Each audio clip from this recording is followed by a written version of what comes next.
Pretty Nurse Fam, Andrea here. Today on this video, we are going to talk about my top tips for success in clinicals.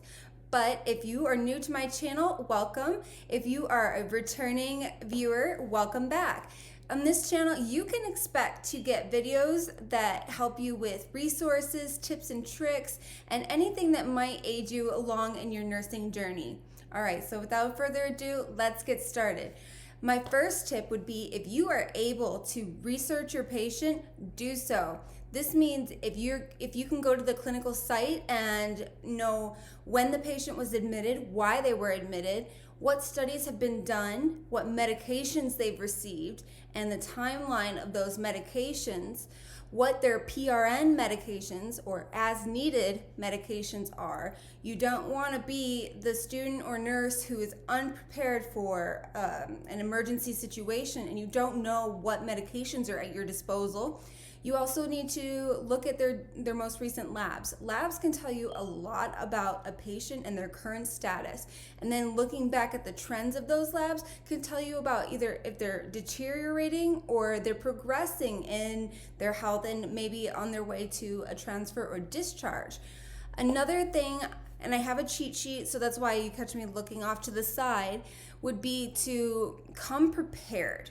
I mean, set everything out the night before, get your clinical bag together, set out your uniform, get everything you may need during that clinical day, pack your lunch ahead of time, make sure that you have some sort of hydration source, so if that means packing a water bottle or filling your water bottle, you want to make sure you have everything set up ahead of time so that you're not scrambling in the morning or in the evening if it's a night clinical. So that way you have everything prepared for success when you get there. You don't want to be the student that has to borrow supplies from the nurse or doesn't look prepared. Those things can affect you negatively in that nurse's eyes and then in the unit's eyes. They can tell if you're prepared or not and if you've done your research on the patients ahead of time. So knowing those aspects and having all of your supplies ready can make a world of difference in starting off your clinical shift well or starting off on the wrong foot. Now, once you get to clinical, my suggestion is to always offer to help. You want to be the student that doesn't sit at the nurse's station, that always asks anybody. That could be your nurse that you're assigned with, or a neighboring nurse, the charge nurse, anybody at all, what you can do to make their lives easier. That seems like a lot of work, and it can be stressful to always stay busy and not really work on your clinical paperwork, but trust me when I say they notice that. And if you are the one who is always looking for something to do, always looking for a way to help, and you're going out of your way to do so, you stick in their minds a little better for those end of semester or end of school internships for your final semester. And also when you're applying for jobs and interviewing. A lot of units will do not only an interview with the director for that unit, but they'll also do like a peer panel interview where they'll bring in nurses from the unit to ask you questions and then they get their feedback. So if you can make a good impression on the charge nurses, your nurse, that can be vital to your success at the end of the program and then transitioning to a new grad nurse. So be very cognizant of those things and try your best to always be doing something. Another thing you can do is always be seeking out any opportunity to get involved. So if you hear another nurse needs an IV started, let's say the patient pulled it out, it happens. Offer to do that. If a patient or your patient is going for a study, a surgery, anything like that, jump on that. That is an opportunity for you to expand your nursing knowledge and to expand what you get to see in clinical. So if your patient is going off the unit, go with them. Don't ever stay behind. You're just passing up an incredible opportunity to learn more. Now, if another nurse needs a skill done, even if you haven't done it before or you know you're weak on it, trust me, practice makes perfect. So if you're bad at, let's say, sterile technique and Foley insertion, talk to the charge nurse that day. Say, if any new admissions come to the unit and they need a Foley, or if you hear of a nurse that needs to swap out a Foley or anything like that, come to me. I want to do it. And believe me, those nurses will let you do it. We don't like doing Foleys. Especially on the difficult patients where there's not a clear visualization of the urethra. So believe me, they will let you insert a Foley. Now, on that topic with the Foley insertion, and just in general, you want to make sure you are very aware of the patient's privacy. You are going to need to build rapport with your patient, and the way to do that is to ensure their privacy is protected at all times. That could be their body, it could be their information. A lot of times you need to, if somebody's calling about the patient for, let's say, a status update, you need to make sure that you are verifying their identity with 2 or more identifiers, full name, date of birth, address, something like that, that uniquely identifies that patient. I know the facility I work at, they have like a 4-digit code for part of their medical record number, and once we verify identity, we'll give the family member that code. But before you even do that or give them any information, make sure it is okay with the patient that you can do so. You never know, they may not have specified ahead of time that their spouse can't receive any information. So when in doubt, check it out. Always ask the patient if it's okay to divulge any of their personal information or their current status to those people. Okay? So patient privacy is a huge thing in healthcare. Be very aware of that. You don't want your body exposed unnecessarily. You don't want your information shared with people you don't want in your business. Do what you would want for yourself. The thing you could do as far as seeking out those opportunities and getting involved, getting your hands dirty, and I'm super excited about this, but it's also a sensitive topic, is to participate in code experiences. So if you hear a code called while you're in your critical care rotation, whether or not you and your nurse are assigned to code team, double check with your nurse and go on that code. Do everything they will let you do. If that means jumping on the patient's chest to keep their heart beating by compressing, do it. You can do compressions. Anybody could do compressions. And you need to get familiar with the code experience itself, the protocols of ACLS, and get comfortable with that. And going to these code experiences is going to demystify that situation. It's going to lessen the anxiety around a code, because a lot of times nurses that aren't critically care trained, they get very nervous about a code situation, having to call a code, calling a code MRT, medical response team. They get very anxious, nervous.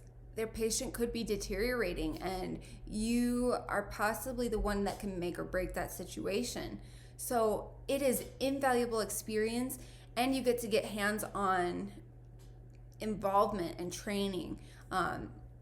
I doubt you'll be able to give ACLS medications, but you can assist with drawing them up, labeling them, getting familiar with the crash cart, the different protocols. Dive in, because they're going to see that you're eager to help and learn, and that doesn't intimidate you. And that's exactly what you want to show them. Now, another thing you can do is during your clinical day, always be tidying up.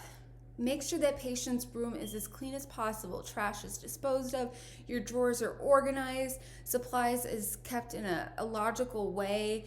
I know if I have 2 drawers, I devote one to like bathroom and hygiene supplies, and then the other drawer to like IV supplies, flushes, needles, those kinds of things. That way they're separate, you're not contaminating things. It just makes more logical sense. Always check your lines, replace anything that is out of date, that's an infection issue. You don't want to be the nurse that is lazy and doesn't change those. And don't leave tasks for the next nurse. Nursing is a 24-hour job, and you have to understand that and respect the fact that not everything can be done on your shift. There are things that get carried over to the next shift, but something like inserting a Foley, inserting an NG tube, those are things nobody wants to do, and pushing that off onto the next shift, unless it's an order that comes in at like 6:30 p.m. and the shift starts at 7, there's no excuse to leave things like that for the next shift. Make sure you're helping your nurse get all of those tasks done, so the next nurse also associates you with that type of behavior. That's a good thing. Another thing that I suggest doing is interact with as many healthcare professionals as you can. That doesn't just mean doctors, nurse practitioners, respiratory therapists, anesthesia, any of those professions interact with, because it is incredibly important to get an overview of what each job does, how they contribute to the healthcare team, the patient's plan of care, what their roles are, what your role is in relation to their job, and how you can function more cohesively and collaboratively. Those things are incredibly important in making sure the patient gets what they need and gets discharged in a timely manner and in the best shape health-wise possible. That is only going to help you and your patient. Now, another thing is to treat every single rotation as if it's your passion. You may not like psych. I didn't. Psych scared me. I was super intimidated. But you know what? I approached it and I immersed myself in that rotation. And, I didn't choose psych, but having a better attitude when you go into the start of a clinical rotation is only going to set you up for success.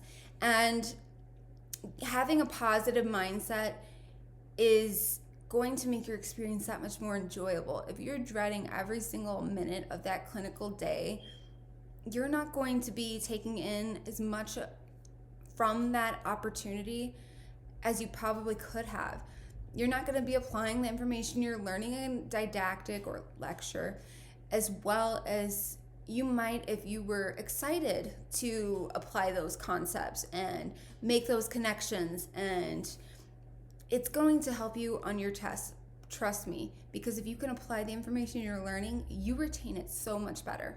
Now, my bonus tip would be to keep a journal of your experiences. That means anything good that happened, anything that was challenging, any ethical issues you ran into, which happens a lot more than you would expect, any things you really learned, things you did, all of that, I would try and keep in that journal, but obviously don't put any patient-specific information. I would try to not even really make it specific to the facility or the unit.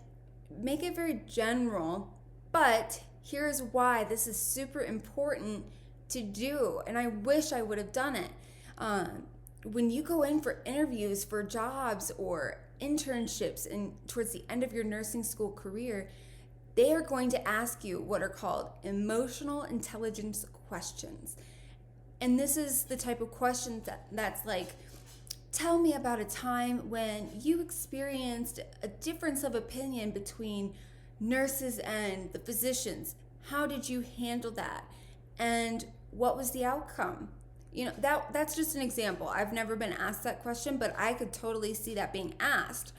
And if you have a moment where you had reflected in your journal during clinicals about a discrepancy or a difference of opinion between the nurse and the doctor, which happens so frequently, you have something to draw specific information on, and you can give those details. So be very detail-minded when you're writing and reflecting, but don't put patient-specific information. That's a HIPAA violation. But you want to be able to go back into your journal, reflect on those types of potential questions, and they're going to set you apart. And even if you're going for grad school like nurse practitioner or CRNA, they will ask you those types of questions in an interview as well. That's kind of what I'm preparing for right now. I'm anticipating getting an interview offer, and I know they're going to ask me those types of questions. And having something like this would have been priceless. It would have been invaluable for my preparation for these interviews. And if you are pursuing something like CRNA school, most of the programs will require you to have like a shadow log of time you've spent watching and interacting with CRNAs. And this can be a way to document that.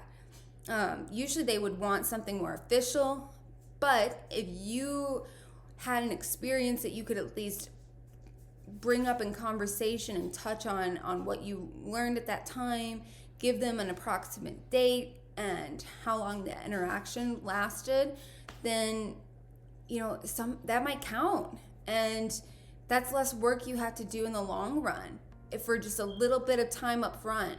So those are my top tips for success in clinical. If you liked this video, be sure to like it. And if you want to see more information like this, subscribe. And I post once a week, so stay tuned for more topics like this. I want you to succeed in all things nursing. So if there's a topic you want to see, drop it in the comments below. If I missed a tip for clinical success, be sure to comment that below, because we need to uplift and empower each other to our fullest potential. We want to see each other succeed. This whole nurses eat their young thing needs to go away. It needs to stop. That is not constructive for the entire profession. And so that's why I'm doing these types of videos. I want to see you succeed from day one. So until next time, Study Nurse signing out.